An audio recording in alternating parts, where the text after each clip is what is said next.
Fala galera querida, bem-vindos a mais um Pode Crer, vamos orar. Senhor, em nome de Jesus, siga nos abençoando agora com o estudo da Tua Palavra, em nome de Jesus. Amém, glória a Deus. Vamos agora estudar Deuteronômio 22, com o primeiro ponto que diz: não ajudar uma pessoa em suas dificuldades também é pecado.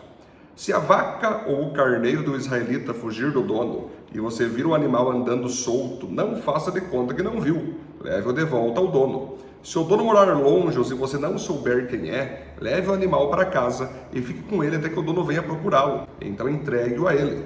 Faça o mesmo com o jumento, a roupa ou qualquer outra coisa que você achar e que for de outro israelita. Não faça de conta que não sabe de nada. Se o jumento ou o boi que é de outro israelita cair na estrada e você vir o animal caído ali, não faça de conta que não viu. Ajude o dono a pôr o animal de pé. Olha que interessante isso aqui, queridos. Vai mostrar aqui que além de nós não cometer nenhuma coisa errada na parte prática, nós cometer o mal, para Deus é a mesma coisa você cometer o mal se você deixar de fazer o bem. A pessoa viu lá um animal machucado na rua, ali um jumento, uma vaca. Eu vou fingir que não estou vendo porque depois eu tenho que entregar para a pessoa, ou vou ter que guardar. Isso é muito incômodo, fingir que não vi, sigo minha vida. Deus não aceita isso. Deus não aceita quando nós temos a oportunidade de ajudar uma pessoa e não fazemos isso. É aquela questão, Deus não vai nos julgar somente por aquilo que fizemos de errado, mas também por aquilo que deixamos de fazer quando se trata em fazer o bem. O bem que você não faz, para Deus também é um erro que Ele vai te cobrar. Portanto, não caia nisso. Se você pode ajudar, se você pode fazer o bem, como o apóstolo Paulo disse em Gálatas, faça. Não fazer o bem, deixar de fazer o bem também é pecado para Deus. Ponto 2. Tudo que fere a identidade humana criada por Deus é pecado e ponto final. As mulheres não podem usar roupa de homem, nem os homens usar roupa de mulher. O Senhor nosso Deus detesta as pessoas que fazem isso. Queridos, desde aquela época até os dias de hoje, Deus sempre deseja que o homem e a mulher se comportem na identidade que eles foram criados. O homem como homem, a mulher como mulher. Deus condena o homossexualismo, Deus condena uma pessoa que é afeminada ou uma mulher que é masculinizada. Não faz parte da identidade de um homem ser afeminado, se vestir como uma mulher, como também não faz parte ali de uma mulher que foi criada para ser feminina, ser masculinizada, se tornar um homem e vestir roupas de homem. E aqui a gente pode ir longe, que tudo que vai contra a identidade daquilo que Deus fez é pecado e ponto final. Por isso que um homem querer ser mulher ou ser mulher na prática e vice-versa, mulher querer ser homem, é pecado e ponto final, não tem conversa. Desde aquela época até os tempos de hoje, por toda a eternidade, vai ser pecado e acabou. Tudo aquilo que vai contra a identidade que Deus criou na tua vida é pecado. Ponto 3. Seja amoroso com as criaturas de Deus. Se você encontrar um ninho numa árvore ou caído no chão e a mãe estiver lá com os filhotes ou com os ovos, não pegue a mãe. Leve os filhotes, mas deixe a mãe sair voando, a fim de que tudo corra bem para você e você viva muitos anos. Repare que Deus, além de nós termos que amar a Deus, amar as pessoas como nós mesmos, nós também temos que ter amor pelos animais, pelas criações que Deus criou, Qualquer animal, temos que ter carinho, temos que ter amor, temos que cuidar deles, mesmo que eles não tenham a mesma importância para Deus do que nós seres humanos. Mesmo que entre um ser humano e um animal, é óbvio que nós vamos amar mais o ser humano, vamos cuidar mais do ser humano, é evidente. Mas isso não dá aqui uma liberação para tratar mal animais, e a questão da procriação dos animais. Então, quando diz que se visse ali um ninho, e os ovos ali, filhotes, era para deixar a mãe livre, não era para levar a mãe junto com os filhotes, porque deveria ser deixado a mãe livre para que ela pudesse procriar novamente depois. E com isso fazer com que a geração daquela pomba e mais filhotes pudessem continuar a procriação. Era uma oportunidade de recomeço, era um amor por aquela mãe pomba de poder receber então ali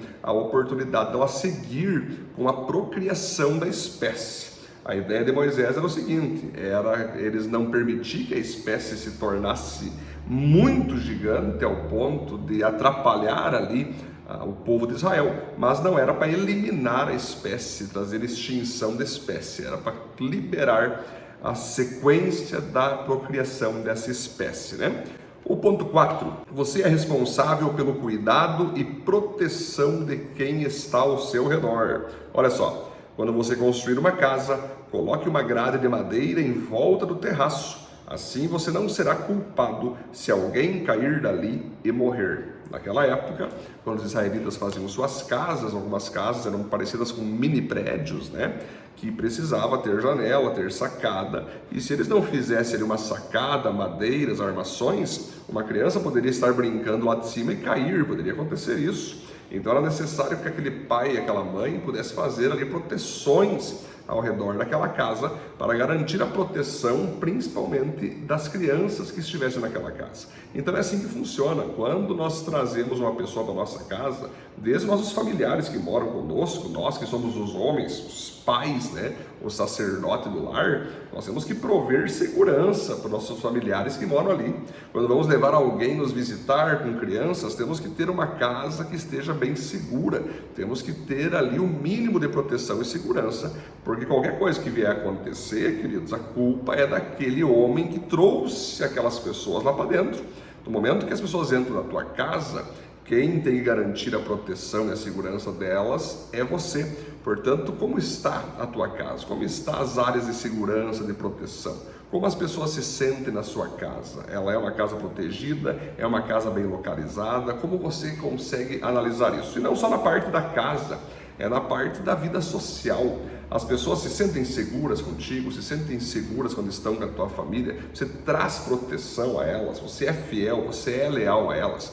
Tudo isso Moisés aqui, através da presença de Deus, nos ensina também. O ponto 5, certas coisas da vida não se misturam. Não plante na sua plantação de uvas qualquer outra coisa.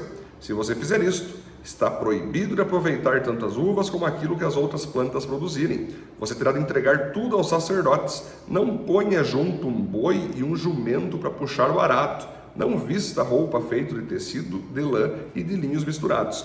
Ponha pingentes nas 4 pontas da capa que você usa. Então aqui, gente, desde aquela época, né, depois o apóstolo Paulo vai nos mostrar que tem toda uma realidade profética, que luz e trevas não se misturam, mas aqui Moisés está ensinando que se fossem ali ter uma plantação de uvas, não era para plantar outra coisa junto com as uvas, crescer juntas as duas coisas, não, era para priorizar, uva, né, outra fruta, outro produto, assim como também dizer ali que não poderia colocar um boi e um jumento arar a mesma terra, no mesmo local, ter os dois andando juntos, arando, porque o jumento tem um tipo de passo, o boi tem outro tipo de passo, né?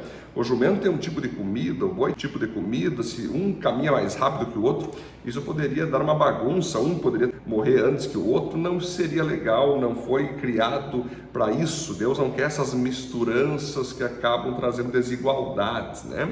E aqui vai dizer também que não era para criar também roupas com 2 tipos de tecidos. Claro que hoje a gente entende nos dias de hoje que está liberado, mas aqui há um princípio poderoso que nós não devemos misturar certas coisas em nossa vida.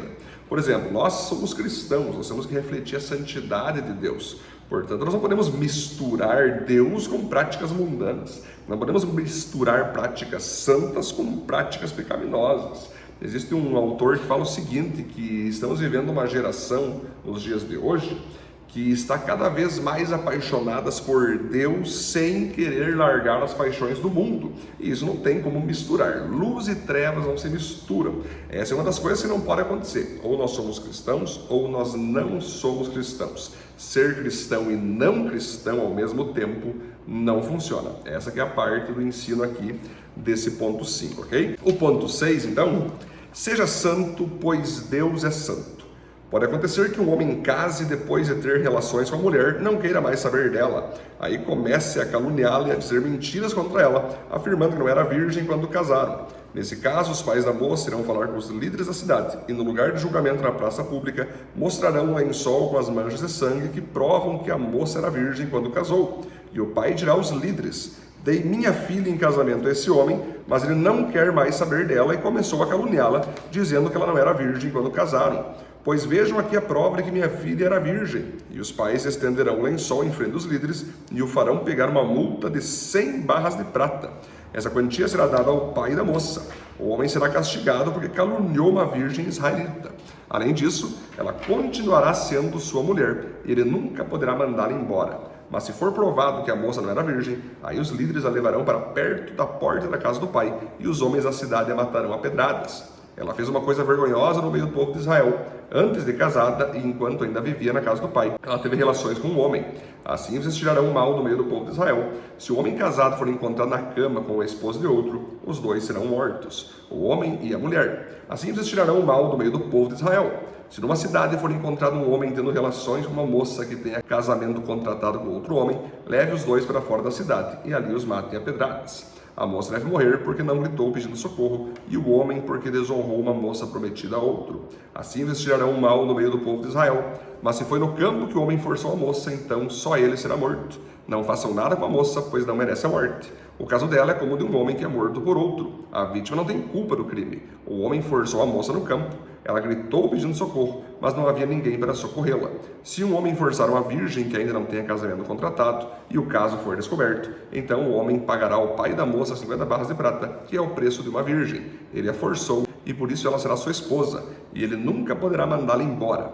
Nenhum homem terá relações com nenhuma das mulheres do seu pai, pois isso seria uma vergonha para o pai. Então nós vamos analisar aqui, queridos, olha só o primeiro ponto que é interessante. Naquela época, como nós já trabalhamos em diversos capítulos, existia a pena de morte. Ali no povo de Israel, determinado tipo de pecado era necessário a morte, né? Porque a própria presença do pai estava ali naquele território e não poderia ficar ninguém ali em pecado, teria que morrer mesmo, como nós já trabalhamos em vários capítulos. Claro que depois Jesus veio, a graça do Senhor tomou conta do planeta. Hoje não se faz mais isso, né?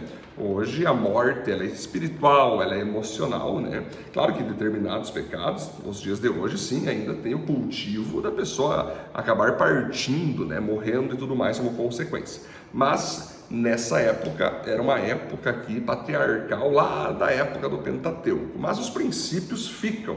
Por exemplo, fornicação, olha só, não caia em fornicação, que isso trará consequência na tua vida.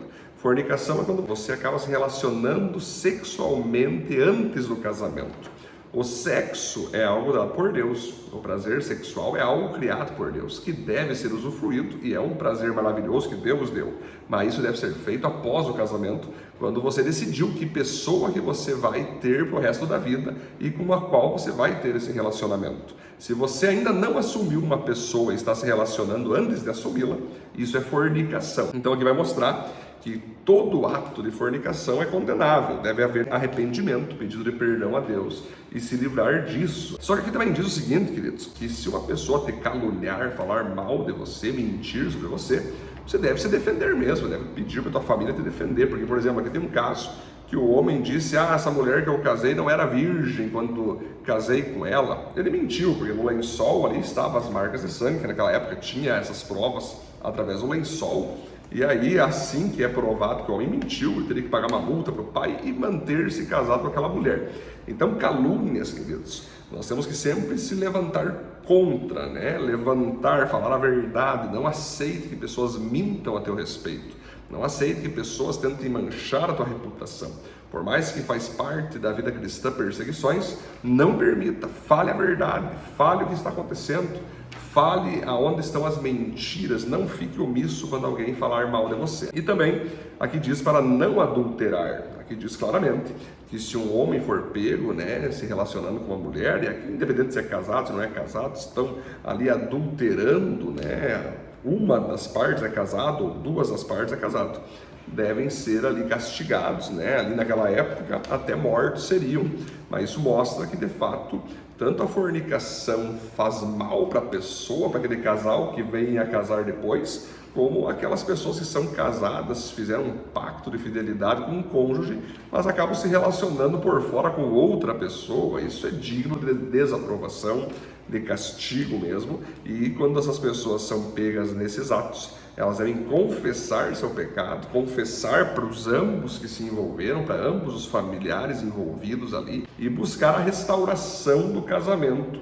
se possível, mas não se manter nessa situação deplorável de adultério que é condenado totalmente por Deus. Olha outra coisa que interessante aqui, gente, ó. O estupro deve ser sempre condenado, bem como o consentimento de quem aceitou a violação sem se defender. Aqui vai dizer que se um homem chegar numa mulher e tentar forçar ela, tentar abusar dela, e essa mulher não gritar para se defender, não chamar alguém, isso fala se for na cidade, se for com pessoas perto, de casas próximas, e ela não gritar, né, isso acaba por se tornar conivente com aquilo. Então o que acontece, gente? Tanto o estuprador, desde essa época até os tempos de hoje, já eram mortos, né? Já eram ali castigados. Hoje são presos e acontecem diversas questões também de castigos e punições.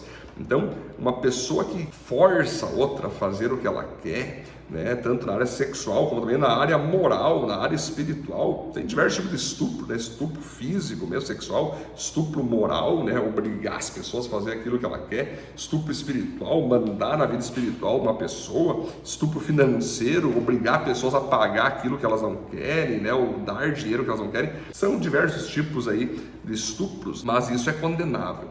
Todo estuprador, seja ele sexual, físico, relacional, financeiro, emocional, deve ser punido, deve ser condenado, deve pagar por seus crimes. Como também aqui vai mostrar que, quando possível, aqui diz que todo estuprador, aqui vai mostrar que a mulher, quando ela pode fugir, deve gritar, deve mesmo fazer um alarme para que alguém escute e salve ela. Porque existem muitos casos onde acontece, a gente tem visto no Brasil isso e no mundo, mulheres que se permitem, acabam se relacionando, acabam fazendo porque querem, né? Às vezes é um cara rico, um cara famoso, milionário, mas depois lá na frente elas falam que foram estupradas para tentar ganhar alguma coisa em cima, algum dinheiro, algum tipo de benefício, né? Então, por isso que fala que se tu teve chance de se defender e não se defendeu, ou você foi conivente, a gente pode falar muita coisa em relação a isso aqui, e não só nessa parte sexual, mas tantas coisas que podem acontecer na tua vida, pessoas causando na tua vida e você não falando nada, você ficando quieto, você não protestando, você não se levantando. As pessoas só fazem aquilo que você permite. Então, se você pode gritar, não permitir, se levantar contra, se levante. Porque aqui vai falar o seguinte: se no caso um homem chegou uma mulher no meio do deserto e não tinha ninguém próximo, ela foi uma vítima mesmo, porque o homem é mais forte que a mulher, então ela foi mais fraca, não adiantava gritar que estava longe. Então, nesse caso ali, o homem terá que ser morto, mas a mulher livrada. O problema é que quando acontece dos dois estarem coniventes, aí já é um outro tipo de castigo. Aqui vai dizer também: um casal de namorados que não consegue se guardar deve casar. É baseado nisso aqui que certamente o apóstolo Paulo diz, que se o menino e a menina ali, o jovem e a jovem que estão namorando ali, né, mais de 18 anos, estão ali namorando e estão se relacionando, fornicando, mas querem ficar juntos, mesmo sabendo que estão errados, então que eles venham a casar. Case, mas não fique ardendo em desejo. Peça perdão para Deus depois pelo relacionamento fora do casamento, mas fiquem juntos e casem para que vocês fiquem na bênção, né? E aqui depois vai também dizer que nem o homem terá relações com uma mulher do seu pai, pois isso seria uma vergonha para o pai. Naquela época, como vocês sabem, um homem poderia ter até mais de uma mulher, né? Então poderia ser ali as próprias madrastas, a mãe daquele menino, ou madrastas, né?